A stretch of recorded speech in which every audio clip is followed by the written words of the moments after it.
Muito boa noite a todos os nossos amigos e telespectadores da Connect TV. Sejam espalhados agora cada vez mais pelo mundo, seja aqui em Portugal, no Algarve, onde eu estou, seja no Brasil, também nos Estados Unidos. Estamos começando mais um X da Questão, além do nosso elenco já tradicional, hoje com a participação ilustre e que nos honra muito do meu amigo Maurício Galante, diretamente do Texas, a quem eu começo passando a palavra e dando as suas considerações iniciais. Seja muito bem-vindo ao time do X da Questão, Maurício. Muito obrigado por me receber aqui, todos os amigos da Connect TV, o X da Questão. É uma honra estar aqui novamente. Muito bem. Continuando lá em solo americano, Silvio Braunar. Seja muito bem-vindo, meu amigo. Bandeira dos Estados Unidos atrás, todo mundo demonstrando aí o seu respeito por essa grande nação. Não tenho a menor dúvida, Eudes, amigos, professor Renato, também é o Maurício Galante, que é o nosso vereador do Texas aqui junto com a gente, e nossa comissão técnica toda. Aqui na Nova Inglaterra, continuamos com o sol maravilhoso, mas aquele sentimento triste, né, do que aconteceu, o que tem acontecido aqui nos Estados Unidos, né, e também aí com a repercussão das coisas do Brasil. Vamos aí poder repercutir todos esses acontecimentos no dia de hoje aqui no X da Questão, Eudes. Muito bem, também trazendo aqui para terras brasileiras, né? Renato, aqui não, lá para terras brasileiras, Renato Ferreira, seja muito bem-vindo. Diretamente de onde? A gente nunca sabe onde o Renato está. Olá, Eudes, meus amigos Pilão, o Silvia, saúdo também aqui o Galante, né? Que eu tive o prazer de conhecer aí recentemente aqui em Barueri. E nós estamos aqui, né, na prazível Vila São Francisco, quase divisa com Osasco. Agora aqui são 20 graus, viu? O tempo está nublado e vamos aí para mais um X da Questão. Muito bem, e encerrando o nosso time de especialistas, hoje eu vou falar muito pouco, porque tem muita gente boa para falar. Professor Pilão, diretamente do Principado Independente de Moema, seja muito bem-vindo, professor. Muito obrigado, Eudes. Você está vendo, né, Galante? O que é que eu tenho que aturar aqui, viu? Seja bem-vindo, Galante. Olá, Silvio. Olá, Renatão. Se vocês perceberem e olharem para a tela, vocês vão perceber que nós estamos igual ao Supremo, hein? 5 na tela. A primeira turma do Supremo nós já empatamos, né? Se conseguirmos arrumar... A gente conseguindo angariar o voto do Jefferson, conseguimos fazer alguma coisa no plenário, né? O Jefferson, como está nos bastidores, pode ser que a gente consiga fazer a maioria. Mas vamos nós, que tem muita coisa para falar hoje. Hoje tem muita coisa séria para ser falada. Eu vou começar esse nosso papo aqui trazendo de cara, né, o tema do assassinato de Charlie Kirk, ativista conservador, que foi morto a tiros numa universidade em Utah. A gente pode fazer diversas abordagens e eu vou tentar passar a palavra para vocês para que cada um faça uma abordagem específica. Eu vou começar com o Maurício Galante. Maurício, quais as primeiras impressões, qual o primeiro sentimento que os conservadores, mas não só os conservadores, que a população americana, né, que os americanos têm com um crime tão bárbaro, imagens, quem teve, infelizmente, a oportunidade de ver as imagens, eu lamento quem teve que ver isso, no meu caso, jornalisticamente, de um impacto muito forte, né? O como aconteceu e isso ter sido mais uma vez gravado, tal. Maurício, traga a sua percepção desse caso, Charlie Kirk. Olha, a consternação aqui é imensa.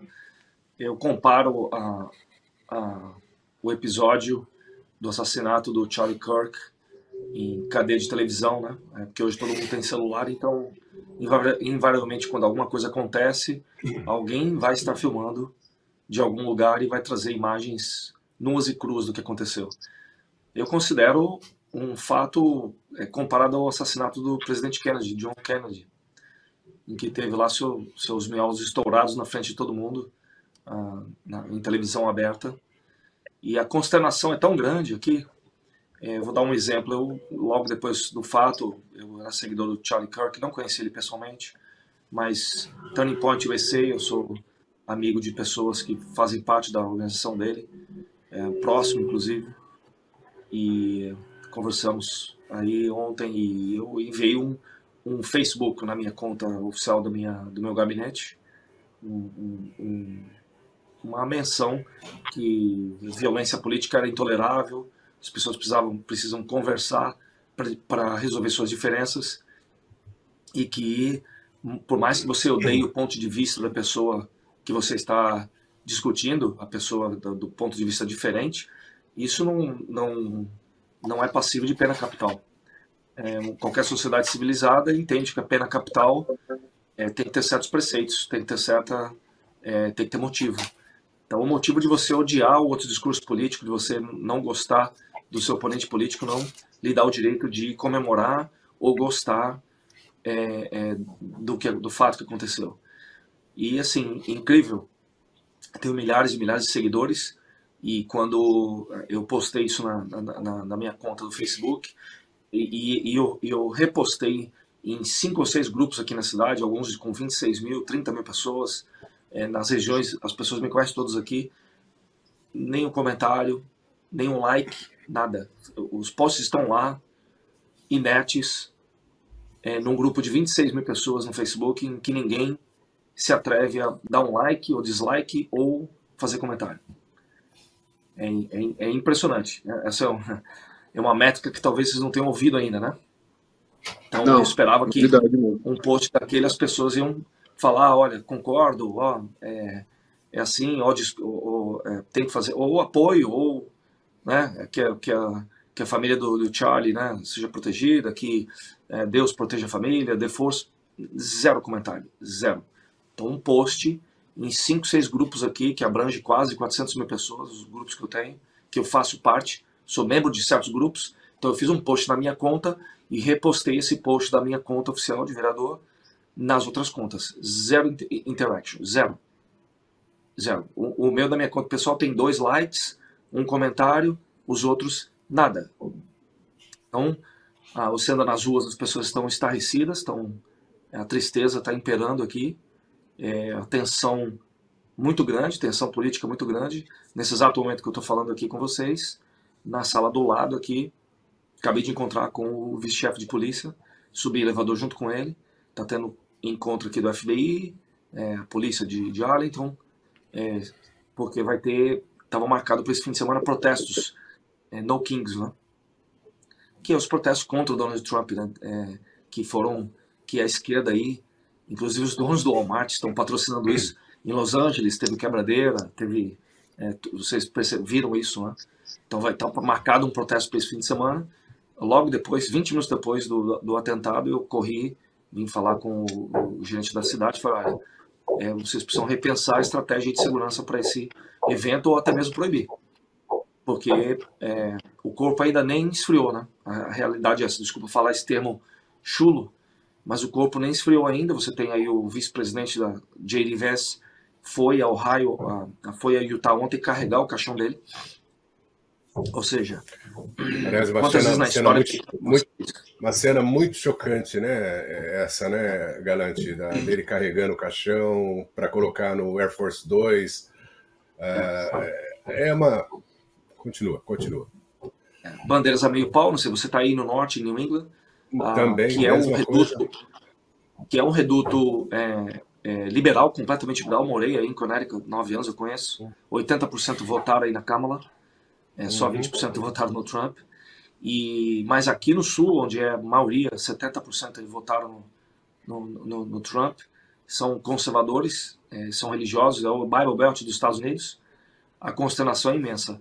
Eu me preocupo aonde que as coisas vão parar, onde vão se encaminhar, porque tem um manhunt aí atrás da pessoa. Encontraram o rifle dele, onde tinha dizeres e transgender, não sei o quê,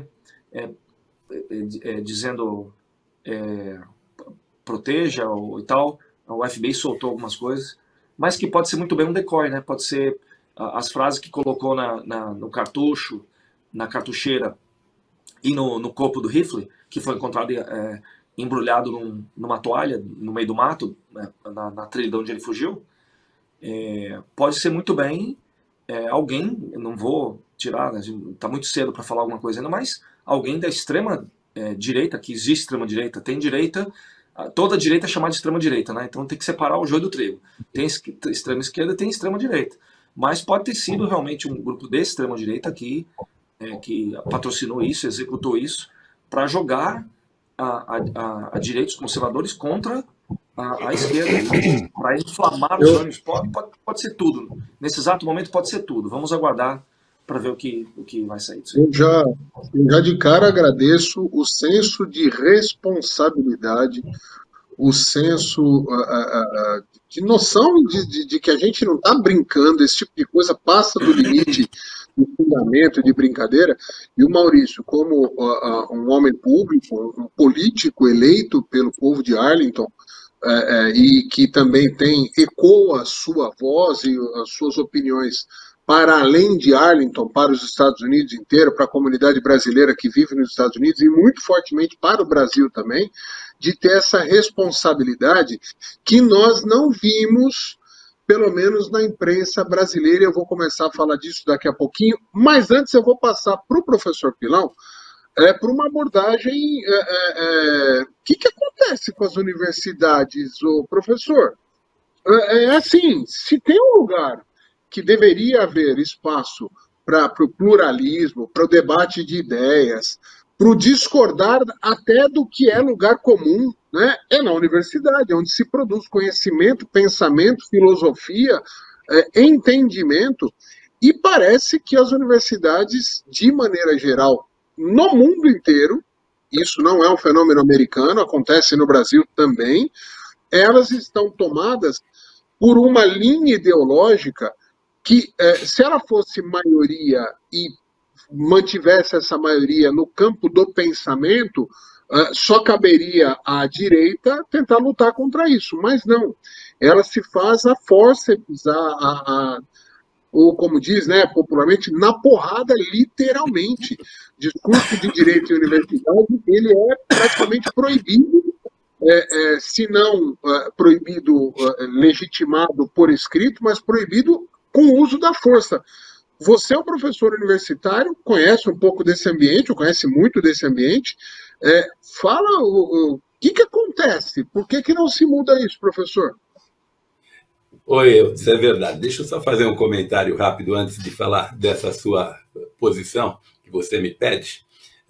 Eu acho que isso que o Galante falou agora vai ao encontro do que nós conversamos no nosso WhatsApp internamente, que depois eu até gostaria que você se pronunciasse da forma como se pronunciou naquela ocasião, porque eu acho que é muito, mas é muito importante que a gente fique atento para esse fato.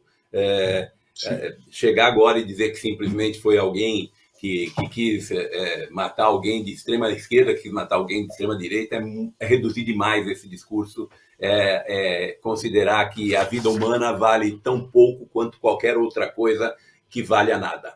E com relação à universidade, eu acho que é relativamente simples de se entender. Você pode não concordar, como eu não concordo, mas de entender não é difícil.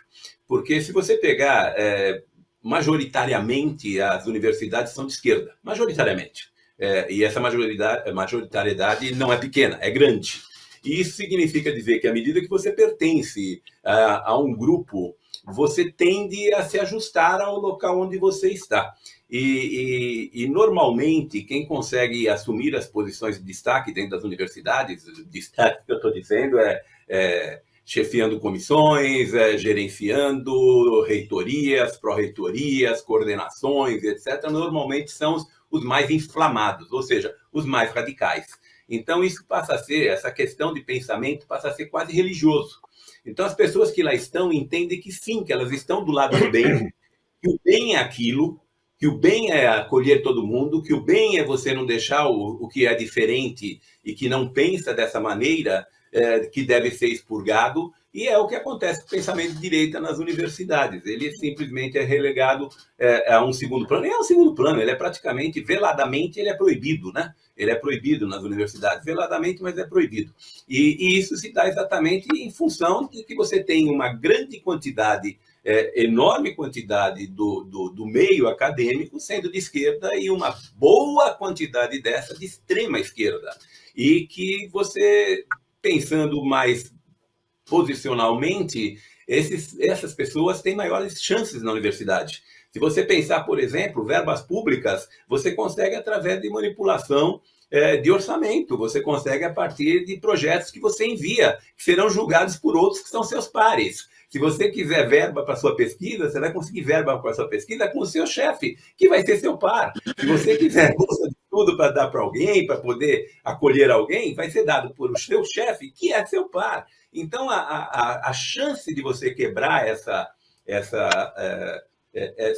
forma de se pensar na universidade pública é muito difícil, porque à medida que você tem toda essa estrutura montada para um lado, o outro lado fica sem poder de argumentação. Não importa se ele está certo ou não, importa que ele não tem espaço. E não tendo espaço, ele não consegue argumentar. E se argumenta, ele é de extrema-direita e tem que ser expurgado do processo, como a gente vê inúmeras vezes aqui no Brasil e também lá nos Estados Unidos ou em qualquer outra parte do mundo.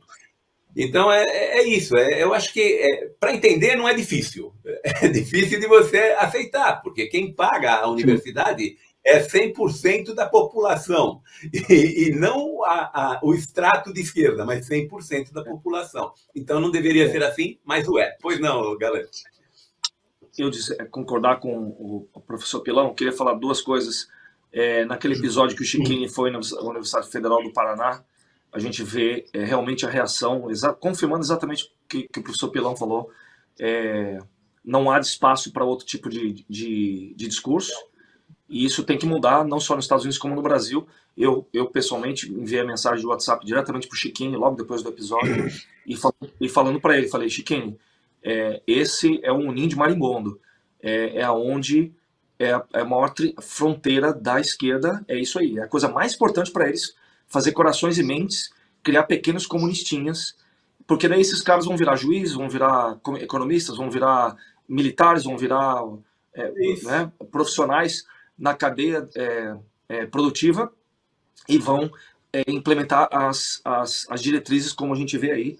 E falei para ele, toma cuidado, se proteja, porque você viu que acabou de acontecer com o Charlie Kirk e você tem que tomar suas precauções devidas. Eu mandei diretamente para ele, conversamos lá e ele sabe lá. Mas eu não quero monopolizar o assunto aqui hoje, mas acabei de ler aqui que realmente a pessoa, com um grau de certeza quase absoluta, está presa, que atirou no Charlie Kirk, o Trump acabou de anunciar aqui. Eu acho com um grau muito alto de certeza que nós temos ele em custódia. Pode mudar, mas os fatos que nós temos da pessoa é a pessoa que a gente está procurando. Tem as imagens dele descendo da escada do telhado depois do tiro, tem as imagens das câmaras dos dormitórios e da escadaria, e uma pessoa que conhece ele e entregou ele. Essencialmente, uma pessoa muito próxima dele entregou ele. Então, o que aponta aqui pela idade da pessoa, estou vendo as fotos aqui, pela idade do rapaz, é um rapaz novo, deve ser um estudante da universidade, radicalizado, da própria universidade, que desferiu o tiro, e alguém da própria universidade, porque não encontravam ele, porque estavam presumindo que ele fugiu não só da cidade, como do estado, mas ele pode ter ido para o dormitório dele, ficar dentro da universidade mesmo, enquanto a polícia procurava fora do campus. Ele estava dentro do campus o tempo todo e foi entregue por uma pessoa próxima. Então vamos aguardar aqui, mas o grau de certeza é muito grande. Tem as fotos dele aqui, eu acho que já encontraram o atirador. E é um outro universitário, com um grau de certeza muito grande, eu digo isso, pelas fotos que eu estou vendo aqui e pelo que o presidente está falando. É o que a gente está recebendo de informação também ao mesmo tempo aqui. Deixa eu ver aqui. Foi o pai do próprio assassino que entregou a informação que a gente recebeu aqui da nossa produção, que teria sido o pai do próprio assassino que o entregou. Mas só arredondando, antes de passar a palavra primeiro para o Renato Ferreira, assim, essa lógica que às vezes, não, mas isso é coisa de americano, isso é tradicional. Nos Estados Unidos já aconteceu muito, no Brasil nunca aconteceria. é porque, assim como uma parte da esquerda, e eu nunca generalizo, tá? Uma parte da esquerda corrupta, medíocre, vagabunda brasileira está tentando reescrever a história e apagar a tentativa de homicídio que foi feita com o Jair Bolsonaro. Então, essa parte da esquerda medíocre, vagabunda brasileira, não tem outra palavra, ela também tenta modificar a história corrente. Isso é uma coisa importante. Eu queria passar para o Renato. Renato, a gente fala muito dessa polarização dessa aquecimento, né, das relações políticas e tal. E a imprensa, eu sempre passo para você com essa abordagem da imprensa, a imprensa tem uma grande responsabilidade, mas gigante responsabilidade, e se utiliza de termos como aconteceu ontem, né, na Globo, por exemplo, que a manchete foi extremista de direita ou algo parecido com isso, sofre atentado, leva tiro, e não pai de família, não ativista político. Quando é alguém da direita, parece que a imprensa brasileira escreve quase um recado de que ele merecia o que aconteceu com ele. Até onde nunca vai se responsabilizar a imprensa, porque para mim isso é incitação ao crime. Essa constante que a imprensa brasileira faz de desumanizar quem discorda desse meio, né, que também é majoritariamente de esquerda, ele tira a humanidade, fica muito fácil de aparecer um Adélio e enfiar uma faca. Aconteceu com o Bolsonaro, Chiquini não está livre disso, Maurício, quando vai ao Brasil, não está livre disso, o Nicolas não está livre disso, e outros tantos. Até onde vai essa canalice da imprensa brasileira? Renato Ferreira. Pois é, meu caro Eudes e telespectadores, você fala para fazer uma análise sobre a imprensa, né, o papel da imprensa. E mesmo sendo jornalista, que já trabalha há mais de 45 anos, e o meu início foi lá, principalmente no Jornal de Piracicaba, escrevendo sobre segurança, a gente vê, nem podemos chamar de imprensa hoje em dia no Brasil, né, Eudes? Pelo menos esta é a minha opinião. Ela foi avacalhada e a gente está vendo aí, justamente como você falou, pelas primeiras manchetes relacionadas ao Kirk, né? Realmente é lamentável, e outros comentários também, até em TVs, mas é lamentável o papel da imprensa nesse momento, e eu gostaria de fazer umas abordagens pequenas, realmente, sobre a opinião do Galante. Realmente, a gente não pode ainda sair falando ou dizendo que é uma pessoa da esquerda, mas a história mostra que a gente pode partir dessa premissa justamente porque foi a facada no Bolsonaro de um esquerdista. Foi o assassinato do Uribes, um jovem também senador, lá da Colômbia, da esquerda, né? O caso aí do Quirini, né, no Paraná, e agora também esse babaca da esquerda, que ameaçou de morte o Nicolas Ferreira, jovem aí de direita também, com milhões de votos em Minas Gerais. Então, a história nos leva à seguinte conclusão: a esquerda fala muito em paz, como nós vimos ontem nesse julgamento fake do STF. Fala muito em paz, mas na hora que eles perdem totalmente o argumento, que o rei fica nu, o argumento deles é matar, é eliminar quem pensa diferente. E, infelizmente, o papel da imprensa está deixando muito a desejar, e nós precisamos realmente não buscar em sindicato de jornalistas, né? Mas com críticas, sempre que a gente puder fazer, porque a imprensa brasileira hoje, ela não pode ser chamada de imprensa composta por jornalistas sérios e o máximo possível imparciais. O Silvio Brauná. Já tem nome, só se identificado aqui, Robinson, Tyler Robinson, 22 anos de idade, mora em Utah, e aparentemente a mãe dele cursou a universidade onde foi o atentado, e ela é social worker. É uma carreira bem típica de um esquerdista, a mãe dele, e ele não se sabe se era aluno ou não, mas ele é local. Já identificaram ele, já é 100%. Foi ele que atirou. E na esteira dos fatos, né, que vão sendo atualizados, eu vejo aqui manchete de um órgão público aqui de Portugal. Estados Unidos arriscam espiral de violência política com promessas de vingança após morte.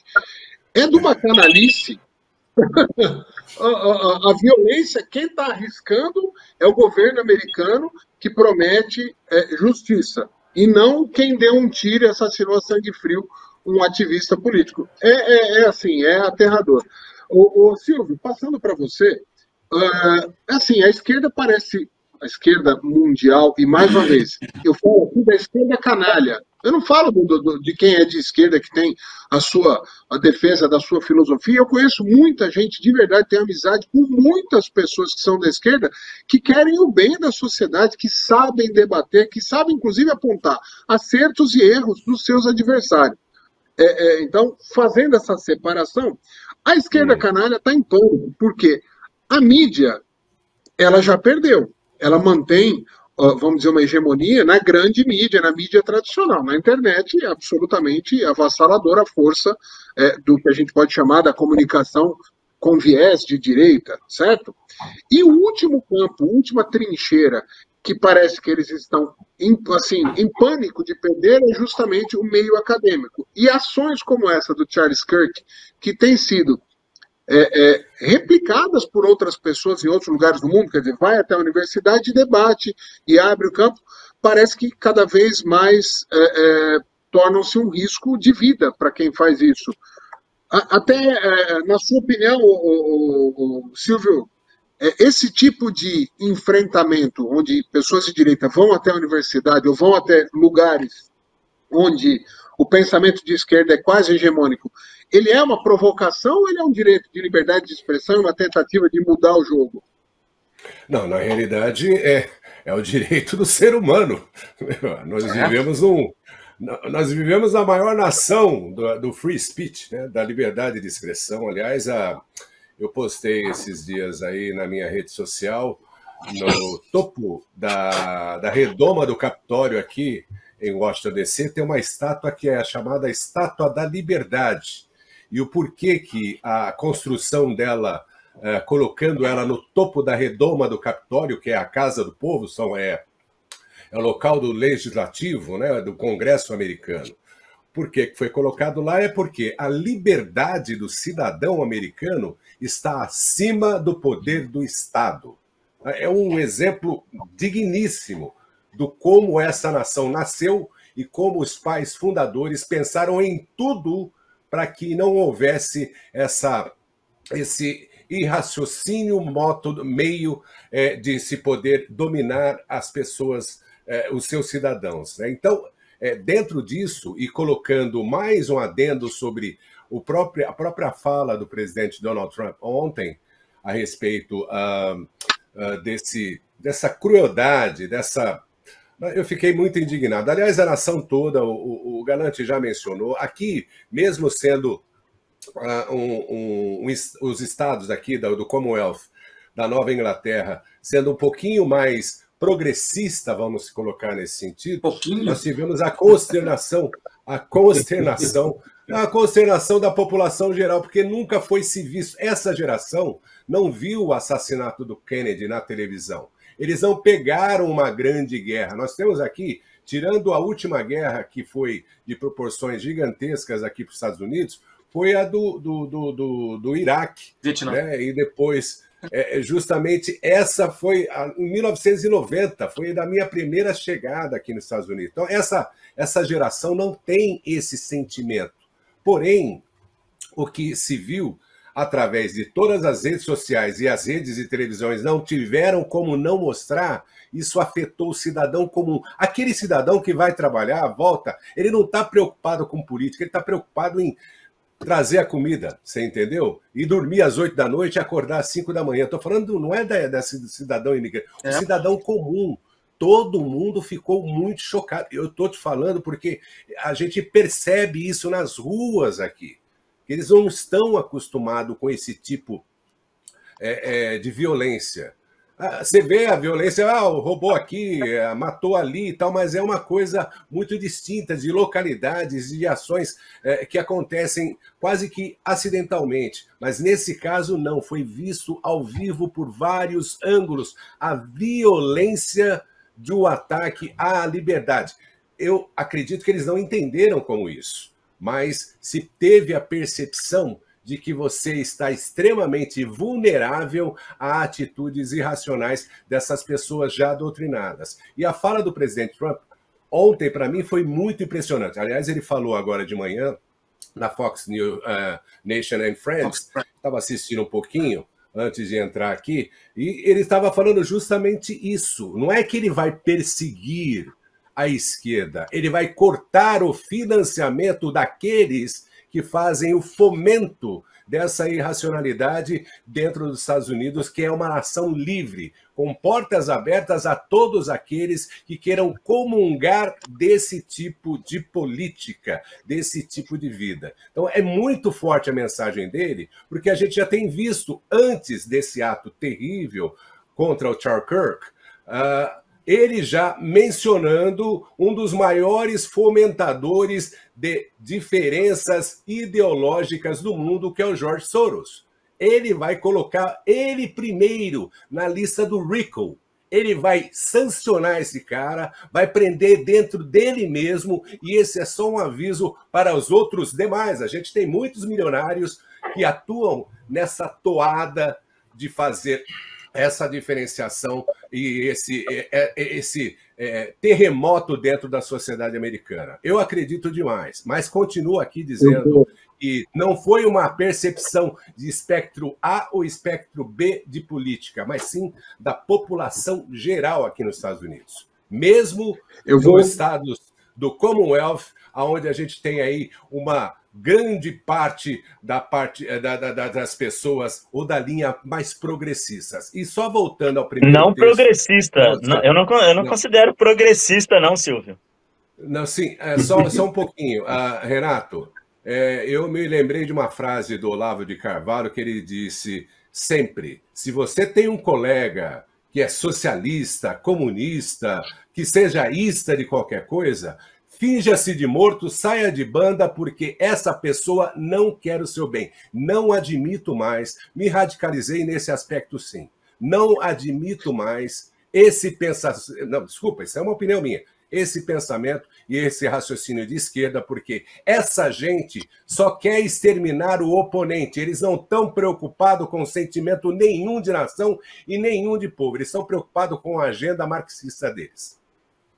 Eu vou para finalizar esse assunto, vou a pedido do professor Pilão fazer uma ponderação breve que eu fiz no grupo do WhatsApp e passar uma última percepção para o Maurício, que é nosso convidado especial.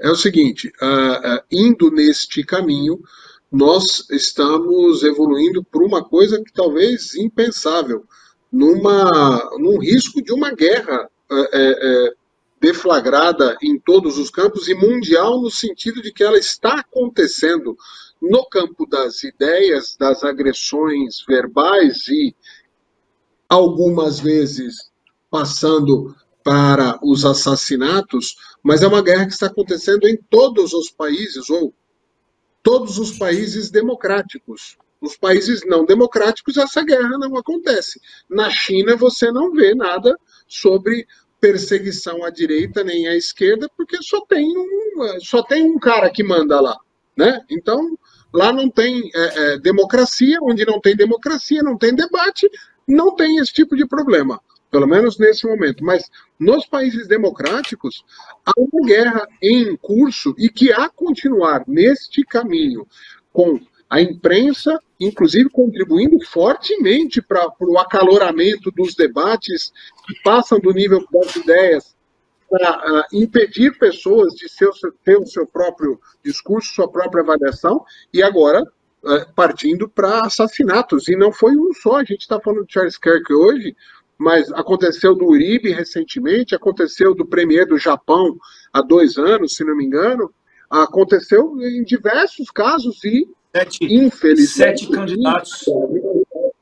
7 candidatos da direita na Alemanha foram assassinados nas últimas eleições do ano passado. Então, a gente está vendo um caminho muito complicado. Pois não. Eu considero que aquele tiro que passou raspando no ouvido, na orelha do Trump, foi um milagre ali, porque senão seria estourado ele também ali. Exatamente. E passando para o Maurício, a minha percepção é que nós corremos risco a continuar desse sentido de ter uma guerra mundial mesmo entre direita e esquerda, com uma coisa que não chegou a acontecer nem na Guerra Fria. Estou exagerando ou essa guerra interna nos países pode gerar coisas muito piores? Uma excelente observação, eu já tinha pensado sobre isso, né? A gente pensa o dia todo e às vezes as pessoas comentam e a gente vai concatenando as ideias, mas eu tinha pensado nisso também, porque na época da Guerra Fria você teve esse embate de ideias, um embate basicamente econômico que aconteceu nos bastidores, vindo a União Soviética a sucumbir, porque os meios de produção e de cessamento das liberdades individuais não conseguiram fazer os países da cortina de ferro progredir, e o Reagan, muito concatenado aí com a fé, a religião, que você tem o João Paulo II, que foi um elemento crucial da derrubada da União Soviética. Acabei de assistir esses dias aí o documentário do João Paulo II da Brasil Paralelo, recomendo a todos, muito bom mesmo. A gente conhece a história, a gente está por dentro, lê livro e tudo, mas quando você pega um documentário desse que junta as peças, entender como essa parceria entre João Paulo II e o Ronald Reagan foram muito importantes, e os dois, num espaço de 20 dias de diferença, tomaram tiros, tentaram assassinar. Então o Reagan, no final de fevereiro, tomou um tiro na axila na saída do hotel aqui, eu não sei se foi Ohio, não sei, Columbus, acho que foi Columbus, e o João Paulo II na Praça de São Pedro do Aliaca. E você vê numa época em que você tinha a Rússia na União Soviética, colocando todos os assets na rua para tentar impedir esses dois de conquistar corações e mentes, porque a batalha é essa, conquistar corações e mentes, que era o que o João Paulo II falava muito bem. Então a gente hoje vê o Papa Leão XIV, Leão XIV é isso, não me deixa errar aqui. Leão XIV. Que é o Papa americano, o primeiro Papa americano.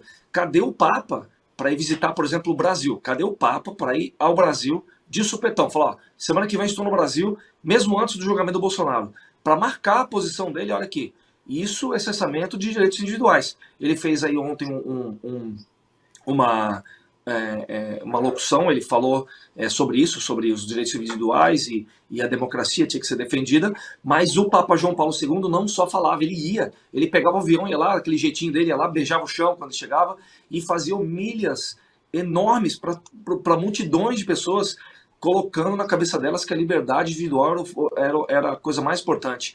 Não só ele, como o Reagan também, naquele discurso lá, Gorbachev tear down this wall, que foi um marco histórico, em que você vê a juventude, não só a juventude, mas a sociedade se modificando com essas pessoas, com essas pessoas indo para lá e para cá. É claro que eles tinham que ter sido mortos, tanto é que sofreram atentados, né?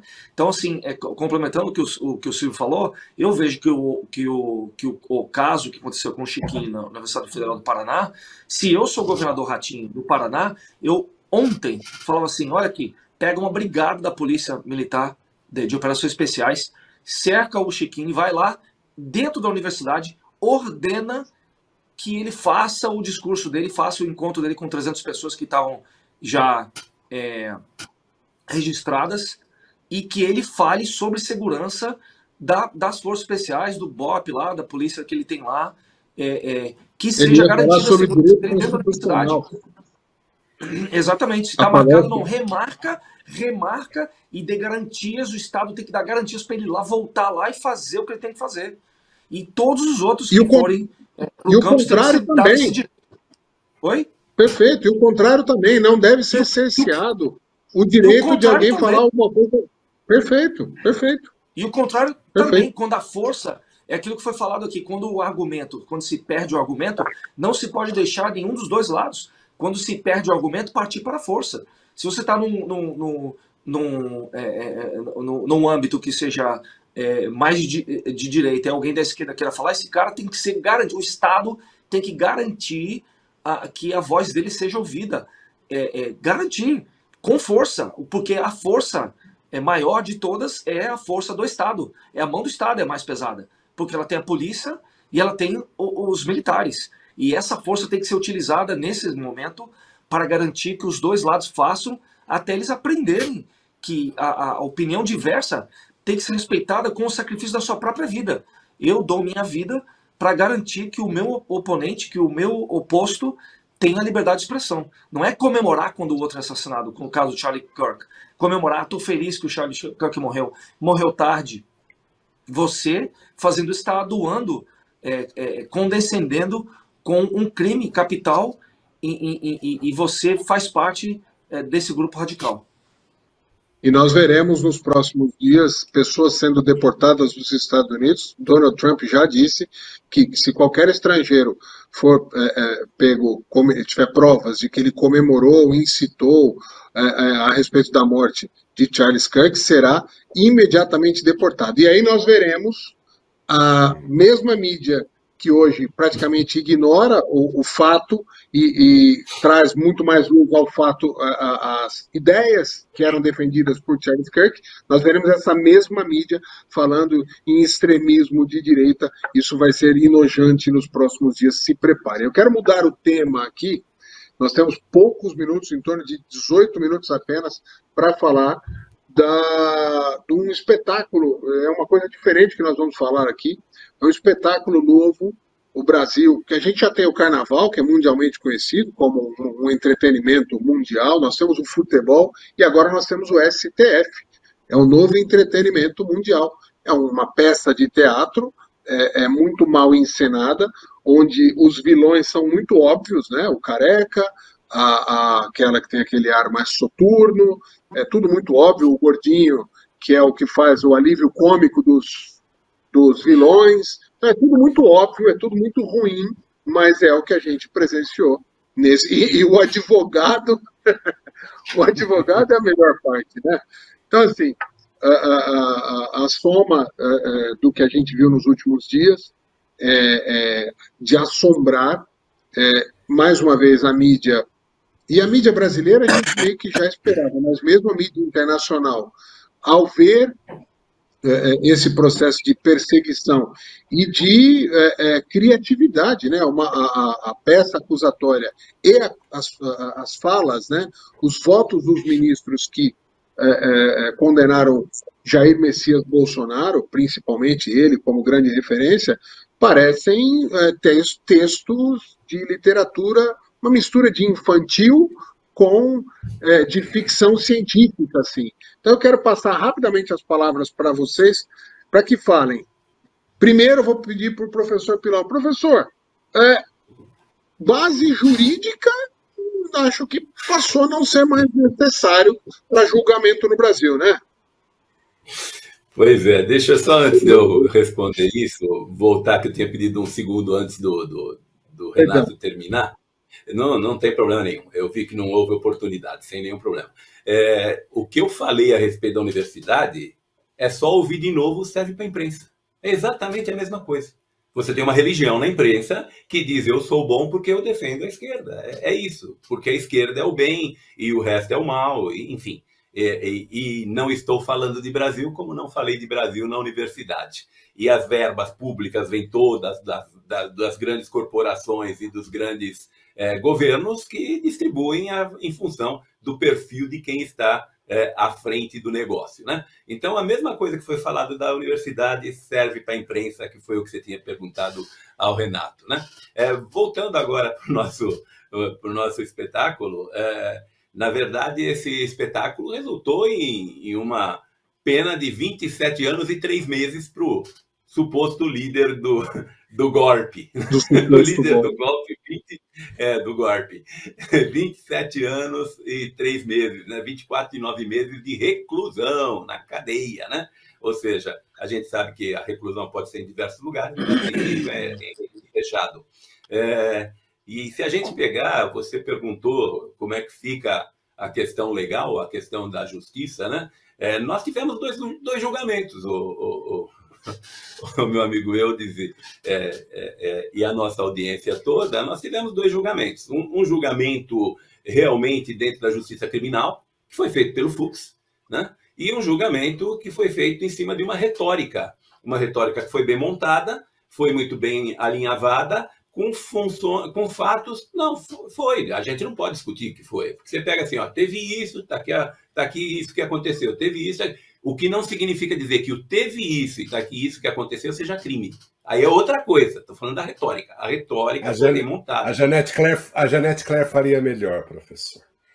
Provavelmente porque eles não têm essa habilidade toda, né? Eles têm uma habilidade só para um lado. E a Janete Claire fica aberta para possibilidades mil, né? E eles têm uma única habilidade para um único lado. Mas é em cima de uma retórica que eles foram colocando os fatos para poder contemplar a retórica que eles criaram, mas que não são crimes. Por exemplo, organização criminosa, que rendeu 7 anos e 7 meses para o nosso ex-presidente Bolsonaro, o Fux derrubou por terra. Falou, para ter uma organização criminosa tem que ter isso. Tem isso? Não. Então tem organização criminosa. Tem que ter arma. Tá bom, mas teve armada. Tem que ter armada, né? Arma então de fogo. Armas. Que armas foram? Desculpa, arma de fogo, não Bodoc, né? Não, arma de fogo. Arma de fogo. Mas pegaram as armas. Vocês não viram quantas armas foram pegas? Foram pegas muitas armas lá, né? Então, ou seja, um atentado uma organização criminosa armada que não tem arma, mas enfim. Você vai para tentativa de abolição, que rendeu mais 6 anos, mais golpe que se sobrepõe, que rendeu mais 8 anos de cadeia, né? Dano qualificado, que foi executado dia 8 de agosto, quando ele estava com vocês aí nos Estados Unidos, o Galante e Silvio, né? Eles estavam nos Estados Unidos, mas ele fez dano lá dentro dos palácios, né? Ele quebrou um monte de coisas.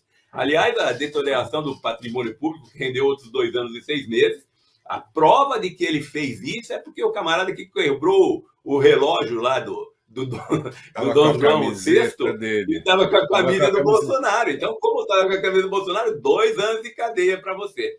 Então, nós tivemos 2 julgamentos. Um julgamento que foi um julgamento em cima da justiça criminal, que foi derrubado por terra todos os argumentos, exceção feita. Aliás, essa observação acho que é importante. Por que ele condenou o Cid e condenou o Braga Neto em 2 crimes? Em um crime, né? Em um crime. Por que ele condenou? Porque para esse tinha prova. O próprio Cid confessou e o próprio Cid disse, eu dei ao general. E o general se encontrou de Braga Neto. E eu dei ao general Braga Neto e ele se encontrou com as pessoas, não sei o que, e assim por diante. Mas, enfim, todos os outros é ridículo, né? A tentativa de golpe, por exemplo, por que foi comprovado que teve tentativa de golpe? Porque num dia onde foi impresso uma minuta de golpe, as pessoas estiveram no Palácio do Planalto. Que pessoas? As pessoas que trabalham no Palácio do Planalto. Elas estiveram lá. Trabalhar. Tem que estar lá mesmo. Não tinha outro lugar para eles estarem durante o dia. Mas, enfim, aí eles foram encontrando uma forma de conseguir alinhavar isso. Então, são 2 julgamentos. Um que inocentou quase 100%. Por quê? Porque ele quis? Não, é porque não cabe o crime que está sendo colocado. Ninguém está falando que não aconteceu nada, né? Só a última coisinha, tá? Não vou me estender mais, não, que fica muito chato falar muito. Mas, de qualquer forma, só uma última coisinha. Quando volta a ministra, né? A ministra Carmen Lúcia, o Moraes pede a palavra e exibe o filme novamente. Então, quem assiste o filme fala, nossa, aconteceu tudo isso. E aconteceu tudo isso. Ninguém está falando que não teve problema. Teve problema grave. O que nós estamos falando é os crimes pelos quais eles foram condenados não tem nenhum tipo de prova. Ou seja, julgamento puramente em cima de retórica. Muito bem. Eu vou...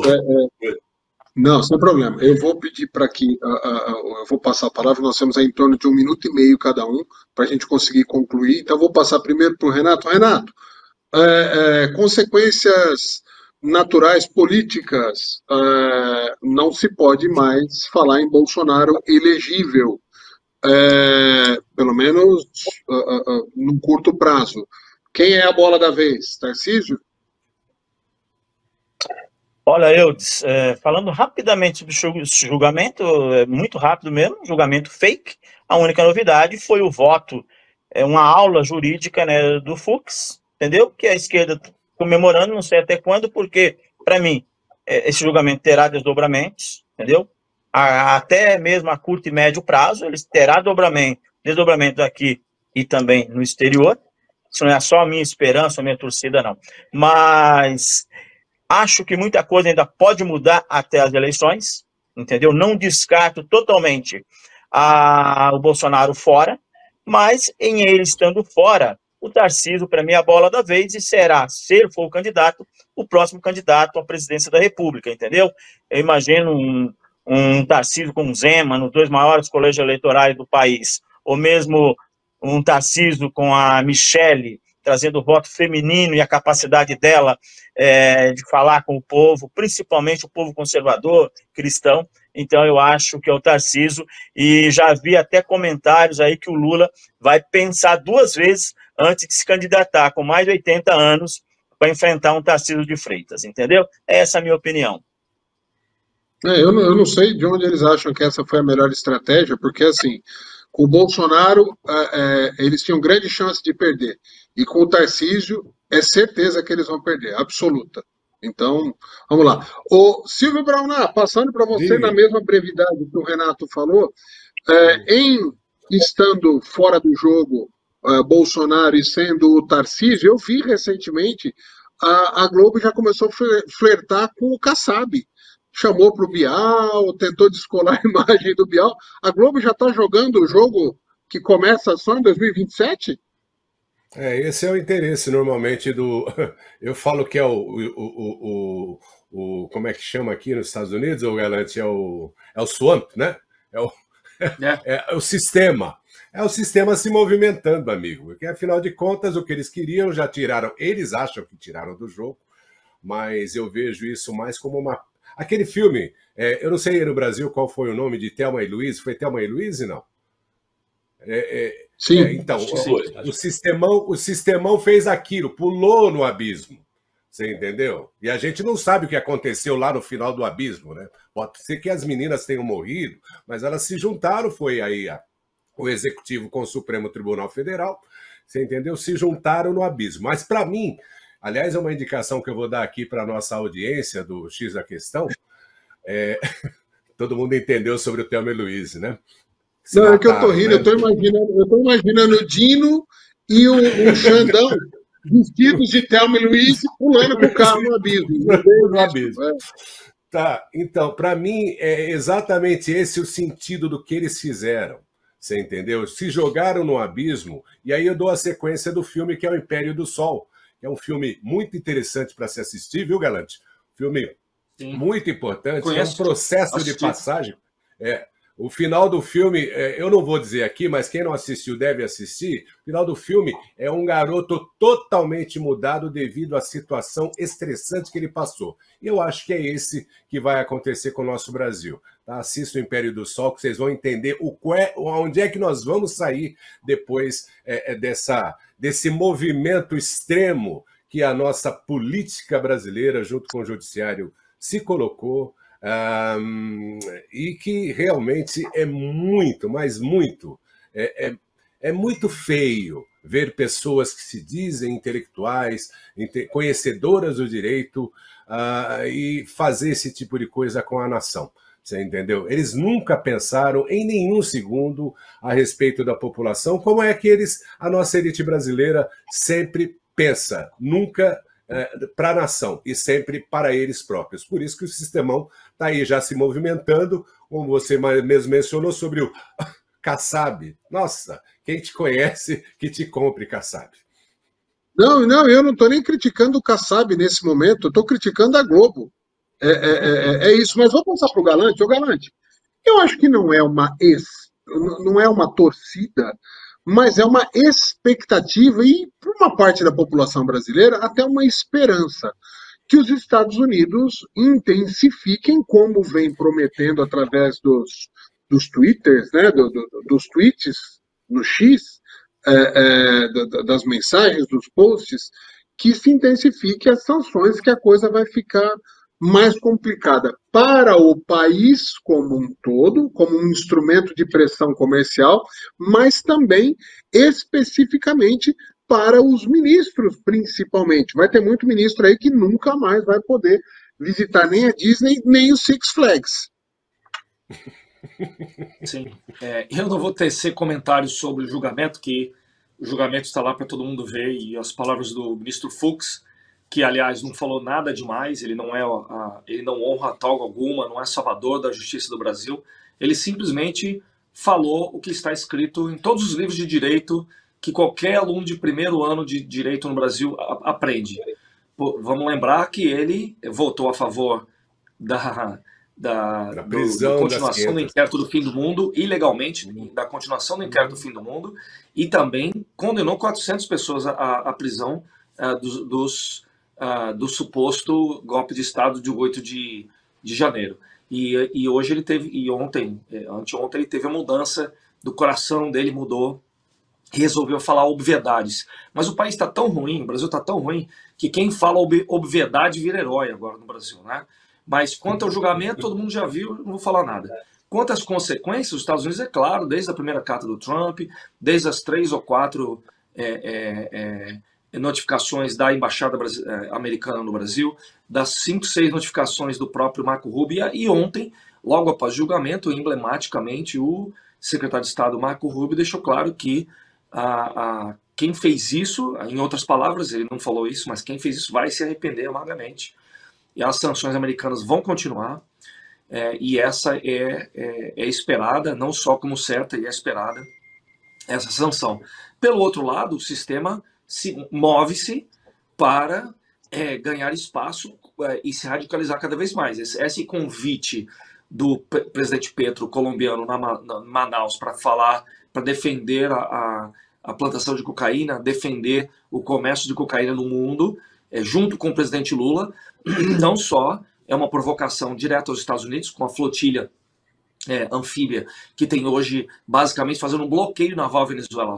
É um cerco naval, não é um bloqueio, é um cerco naval que, qualquer momento, num piscar de olhos, se transforma num bloqueio naval, nada entra, nada sai da Venezuela, e a título de se combater a guerra, se combater o narcotráfico na América Central e na América Latina. E aí é emblemático a presença do presidente colombiano defendendo o comércio de cocaína dentro do Brasil, onde é proibido o comércio de cocaína, proibido o uso, o consumo, e também na Colômbia. Ou seja, ele veio para isso que é soberania, né? Ele veio para dentro do Brasil falar uma coisa, defender uma coisa ilegal no próprio país dele.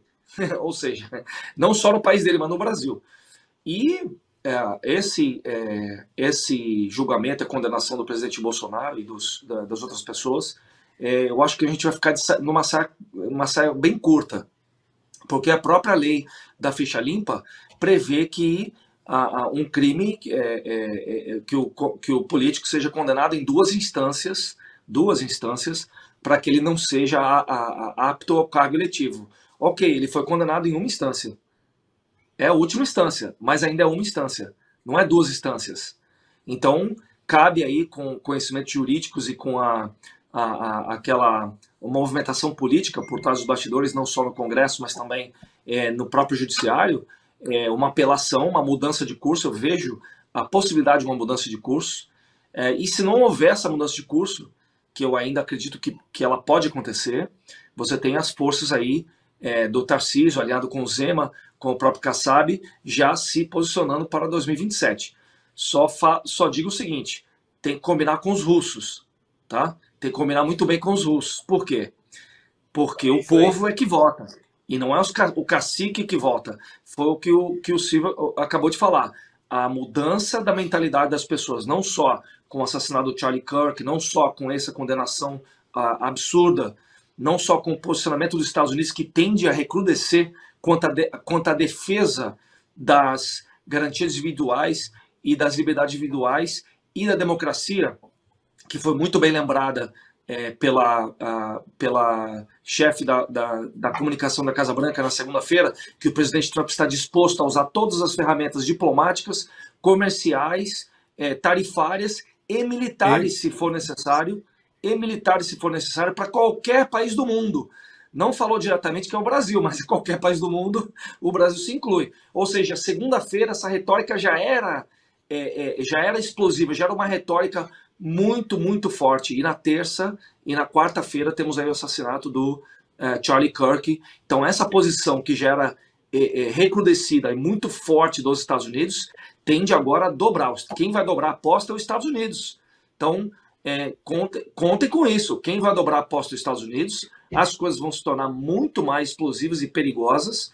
E eu não vejo a possibilidade da direita concorrer no Brasil sem a saída do Lula antes das eleições de 26. Escuta o que eu estou falando. Vou jogar a pedra aqui.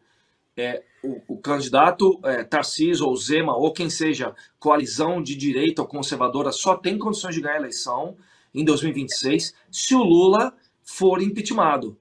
Então, se essa onda realmente ganhar apoio do próprio presidente Bolsonaro, o sistema vai ter, não é questão se vai fazer ou se vai tentar fazer.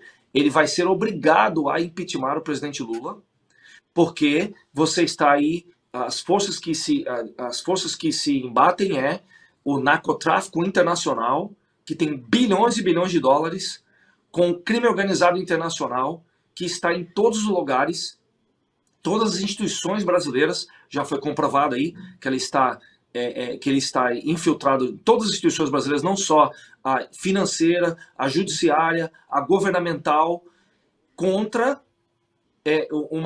uma ideologia contrária a ela. Ou seja, não dá para combater ideologicamente ou eleitoralmente, de peito aberto, uma confluência nefasta com apoio internacional, não só da China, não só da Rússia, do Irã, da Coreia do Norte, e o tráfico internacional de drogas na América Latina, na América Central e na América do Sul. Para a direita, qualquer tipo de direita, centro-direita ou conservadora, que pode chamar o raio que o parta aí, qualquer sigla que você quiser colocar, para ter alguma chance de ganhar a eleição, o presidente Lula tem que ser impeachmentado. Tem que ser impeachmentado, e isso pode acontecer caso essa confluência consiga um acordo entre o mercado, entre o setor produtivo, o empresariado, o setor político, e aí você tem a chance do presidente Lula ser impeachmentado e não concorrer em 26. É a única maneira que eu vejo dos conservadores ganhar uma eleição no Brasil, principalmente se não mudar o sistema eleitoral. Isso aí não vão nem comentar isso aqui. Né?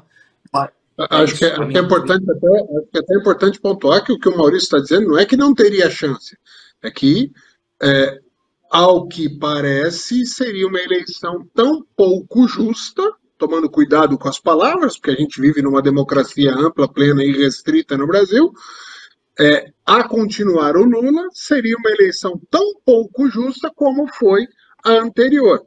Entendam como cada um entender melhor aí. E, finalizando, quem paga o preço não são os assessores, não são os Faria Limers, não é a Janja, não é o Janones, é o povo, é aquele cidadão brasileiro que nem sabe o que está acontecendo, que ele acordou às 6 horas da manhã, pegou 2 horas de transporte público e no final de semana, como não vai ter picanha, como não vai ter maminha, como não vai ter nenhum tipo de coisa, ele vai ficar feliz vendo um jogo do Corinthians e tomando uma cervejinha de marca duvidável e comendo um pão com mortadela. Mas mesmo assim ele está feliz porque ele conseguiu levar o mínimo de sustento para a sua família. É aí que a coisa pega. Senhores, 30 segundos de despedida cada um, começando com o Silvio Braunar.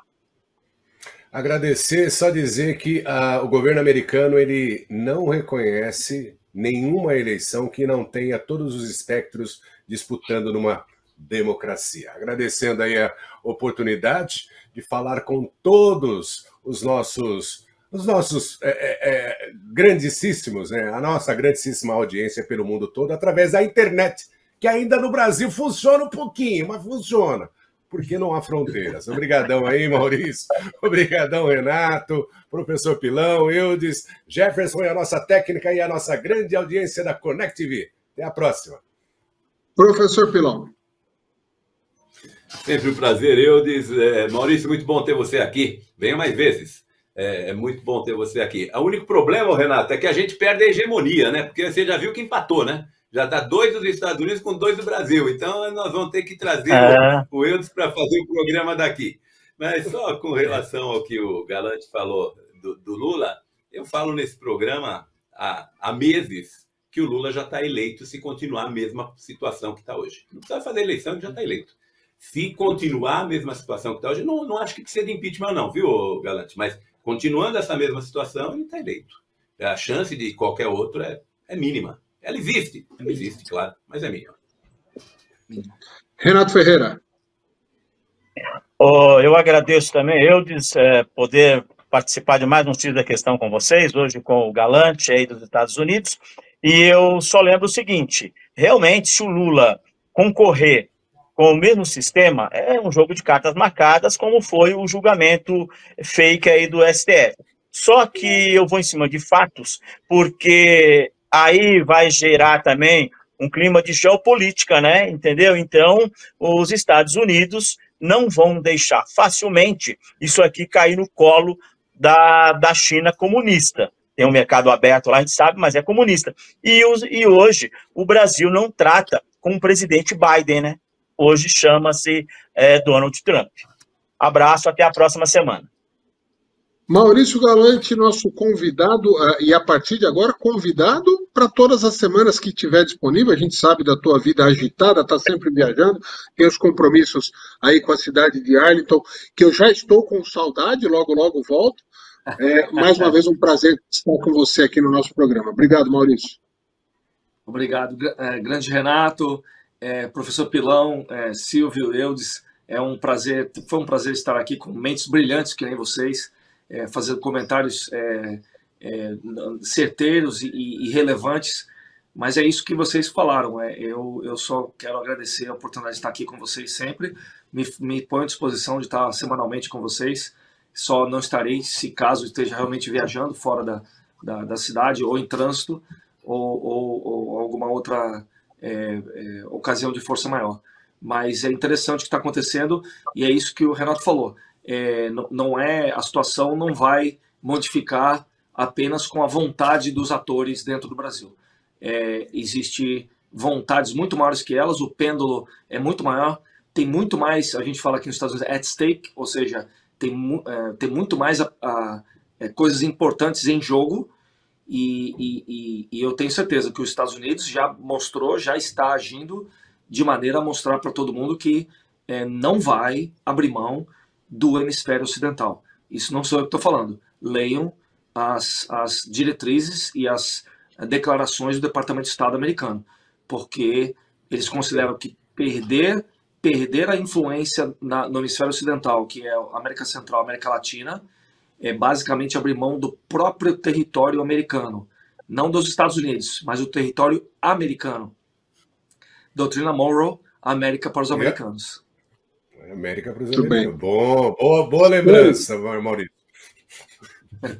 Muito obrigado pela audiência de todos vocês que nos acompanharam. Obrigado. Eu disse, só uma observação. Eu gostei muito da sua gravata, viu? Achei muito bonita a sua gravata. A do senhor também é bonita. Propaganda, né? Muito bem. Senhores, muito obrigado pela participação de vocês, obrigado pela audiência, obrigado pela paciência, o Jefferson desesperado, que a gente estourou o tempo, mas o programa em breve tem que aumentar o tempo, eu sei disso, mas nós faremos tudo a seu tempo. Muito obrigado a todos vocês, e só para finalizar, dá para perceber mais ou menos quem é que vai ganhar esse braço de ferro, quando você olha de um lado a carinha do Marco Rubio, né, e do outro lado a carinha do nosso PGR. Dá para ver quem é que vai levar. Um abraço. Continuem conectados com a Connect TV.